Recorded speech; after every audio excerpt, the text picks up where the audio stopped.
మన జియోలో ఎలాంటి క్లియర్ లేదు. జియో నెంబర్ 97లో ఎలాంటి క్లియర్ లేదు, అసలు డిక్లేర్గా చేయలేదు. మొత్తం ఈ సెట్ వాటి గురించి ఏం మాట్లాడలేదు వాళ్ళు. పాలిటెక్నిక్ స్టూడెంట్స్ అని మెన్షన్ చేశారు అంతేగాని, పాలిటెక్నిక్ కాలేజెస్ అని మెన్షన్ చేశారు కానీ ఈ సెట్ ఈ లాటరల్ ఎంట్రీ గురించి ఏం అసలు లేవు జియోలో. కానీ మనం అనుకున్నాం నిజంగా అలా మెన్షన్ చేశారు కదా వాళ్ళు, కానీ ఇప్పుడు క్లియర్ చేశారు. ఇప్పుడు డౌట్స్ అన్ని క్లియర్ అయినట్టు కొంచెం. అంటే ఏదైతే జియో పాస్ అయిందో దాంట్లో ఈ set will not be remove, అంటే ఈ సెట్ని ఏం రిమూవ్ చేస్తలేరు, ఈ సెట్ అనేది యాజ్ యూజువల్ ఉందన్నమాట. ఓకేనా. సో లాటరల్ ఎంట్రీ ఆప్షన్ అనేది ఉంది మనకు, అంటే ఈ సెట్ ఎగ్జామ్ అనేది ఉంటుంది. ఈ సెట్ ఎగ్జామ్ ఎప్పుడు ఉంటుంది అంటే ఫైనల్ ఇయర్ అయిపోయిన వెంటనే మీరు రాసుకోవచ్చు.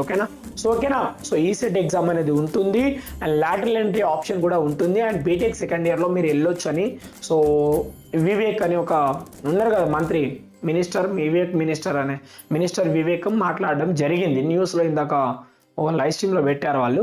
ఓకేనా. ప్రెస్ మీట్లో చెప్పడం జరిగింది. అది మీకు వీడియో నేను ఛానల్లో పోస్ట్ చేశాను, ఆ వీడియో చూడండి.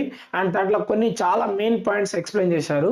కొన్ని పాయింట్స్ చెప్పారు, పర్లేదు, ఆయన తరబడుతున్నా కానీ చెప్పిండు, పర్లేదు. అండ్ పాలిటెక్నిక్ ఎంట్రన్స్ ఎగ్జామ్ అనేది ఉంటుంది నాన్న. Polytechnic entrance exam as usual ఉంటుందంట.